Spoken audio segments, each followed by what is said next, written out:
Before I start, could I please request you to like and subscribe to my channel and share it with friends. It really does make a difference to me. Thank you. Today we're going to talk about sound. Sound is something we are used to. It is an intrinsic part of our lives. Sound was there way before there was the written word. In fact, in ancient traditions, the only way history got transferred down was through a method of storytelling.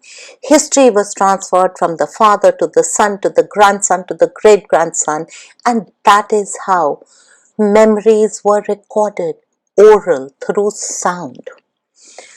In fact, if you go into the Bible, in Genesis chapter 1, God creates heaven and earth, and then he says, sound, oral, let there be light. And it was through the oral communication that the world was created. If we go into Hindu tradition or Hindu mythology, right in the beginning, there was nothing. There was Narayan or Vishnu lying on a lotus. From his navel emerged another lotus, in which there was Brahma, the creator. Brahma sat and pondered on what was the reason for his existence when he heard oral communication. You have been created to create the world, create the universe once again. Mythology said it was the order or the command was given orally. If we go into Islam, the Quran was dictated orally by the Archangel Gabriel to Muhammad, who wrote it down. Of course, the Archangel Gabriel was also given the knowledge of the Quran by God orally. So if we go into any religion, any culture, any mythology, it is oral, the spoken word, sound, which has been the center of all creation and the source of all creation. Given that aspect, let's understand the power of sound. Sound moves through vibrations and frequencies. So when we say something, we create a vibration, and that vibration transmits to another person, creating an energy, transmits to the universe, creating an energy. And that is how sound moves. Of course, there's a very scientific explanation to sound about how sound travels, what are the frequencies, etc., etc. But here we are not that interested in the scientific background of it. We are interested in sound as a healer, the properties of sound. What can sound do? Now, there are multiple ways that sound can be used as a healing method. One of the first and the most known way is music. When you're depressed, doesn't listening to music make you feel better? Music, the right kind of music, promotes healing. Classical music, because it is based in the sargam, which is the sa re ga ma, or the English sargam, which is do, re, mi, fa. These are based on the solfeggio frequencies, and that is why classical music is a tremendous healer. Personally, not that I have anything against rap or techno, don't like techno much, but personally, when I listen to a good symphony, when I listen to a good rag, it totally calms me down. It brings me to peace within myself. Try it. Listen to some beautiful classical track. It's your call which kind of classical music you want to listen to, whatever you resonate with. Close your eyes, take a deep breath, listen to the track, and you will feel that sense of calm descending. All thoughts, stresses, worries, anxiety just start to dissipate. That is the power of sound, the power of music. Humming is another very beautiful way for using sound as a healer. When you hum, you take a deep breath and you go, what is happening? There's a vibration inside your head. It's clearing your head. It's energizing your neurons. It is firing up the neurons and it is clearing your head up. A beautiful healing technique. Very, very beautiful. In fact, a part of the Om, the last part of the Om is broken into 3 syllables. We'll get into that later.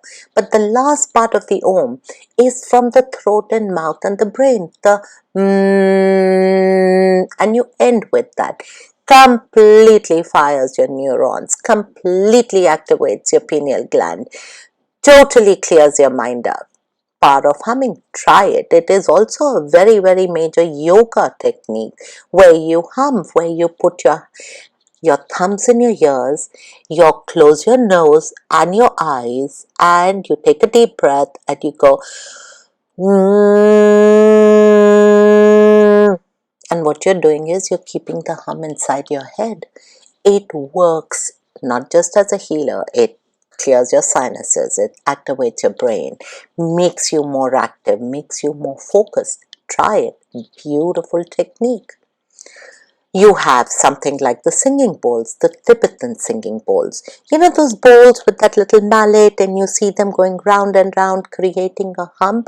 What that bowl is doing is the bowl is made to a frequency, and when it creates that hum, it is carrying that beautiful healing frequency as vibration through the air to you, or to just purify the atmosphere. My personal favorite in all of the sound techniques are tuning forks. Tuning forks are beautiful because the scientific instruments, they can literally be tuned to the exact frequency and very easy to apply, very easy to use. So if you have a problem, all you do is start the tuning fork, take the end like this, apply it to whatever area you want the healing to be done. So tuning forks can be used to heal physical ailments, they can be used for chakra balancing, they can be used for DNA repair, I mean, name it, they can be used just about in every which way. When you're using them for energy clearing, do this and take them round the head like that. They clear your aura and your energy out. Physical application, any place that's hurting, apply it and keep applying it till the vibrations don't stop. Very easy to do. 5 minutes is all it takes. For children, it's even half that time, just 2.5 to 3 minutes. That is how easy it is. Another thing, now of course, a tuning fork is something that you would have to carry with you. So there would be times when you're not carrying a tuning fork. What you always carry with you is your ability to chant.